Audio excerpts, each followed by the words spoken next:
Green energy ప్రాజెక్టులు, aqua, tourism, pharma రంగం ఇలాంటివన్నీ కూడా వచ్చి పెద్ద ఎత్తున సరికొత్త వెలుగు తీసుకొస్తుంది. విశాఖపట్నం నగరానికి కనెక్టివిటీ కూడా పెరిగింది. రాయ్పూర్, భువనేశ్వర్, కలకత్తా నుంచి వైజాగ్ వచ్చేందుకు అద్భుతమైన హైవేలు ఉన్నాయి. భవిష్యత్తులో 4 వరుసల రైల్వే లైన్ కూడా వస్తూ ఉంది.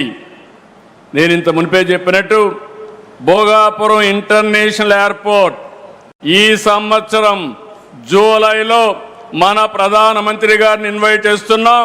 ఇనాగరేషన్ అని చెప్పి కూడా నేను మీకు తెలియజేస్తున్నా, జాతికి అంకితం చేస్తాం.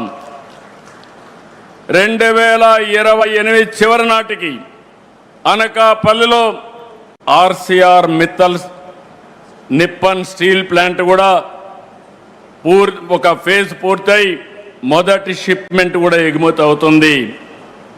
రెన్యూ ప్రాజెక్ట్ కూడా 2 ఏళ్లలో ఇన్గాట్ సోలార్ వేఫర్ ఉత్పత్తి ప్రారంభిస్తుంది. నేను ఒకటే ఇక్కడ వాళ్ళకందరికీ విజ్ఞప్తి చేస్తున్నా. నేను 95లో రంగారెడ్డి జిల్లా ఎట్లుంటుందో చెప్పాను, ఎవరు నమ్మలేదు. భవిష్యత్తులో విశాఖపట్నం విశ్వనగరిగా ఉంటుంది, ఏ సిటీగా ఉంటుంది. ఆ రోజు ఆ రంగారెడ్డి ఎట్లుందో ఈరోజు అనకాపల్లి జిల్లా మరో రంగారెడ్డి జిల్లాగా తయారై బ్రహ్మాండమైన అభివృద్ధి చేసే బాధ్యత ఈ ప్రభుత్వం తీసుకుంటామని చెప్పి కూడా నేను మీకు తెలియజేస్తున్నా.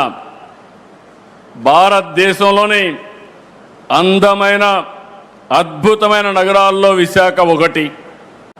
ఒక పక్క సముద్రం, మరోవైపు తూర్పు కనుమలు.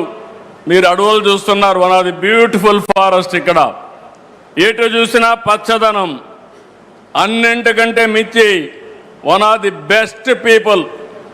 I have seen so many cities but nobody can defeat Visakhapatnam. People are very good, very cooperative, very positive attitude. So that is another biggest. అందరినీ ప్రేమించే మనస్తత్వం ఉండేది ఇక్కడ ప్రజానీకానికి.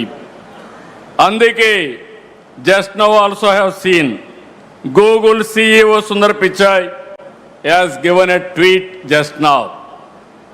During his younger days, he used to go from Chennai to Kharagpur by passing Visakhapatnam.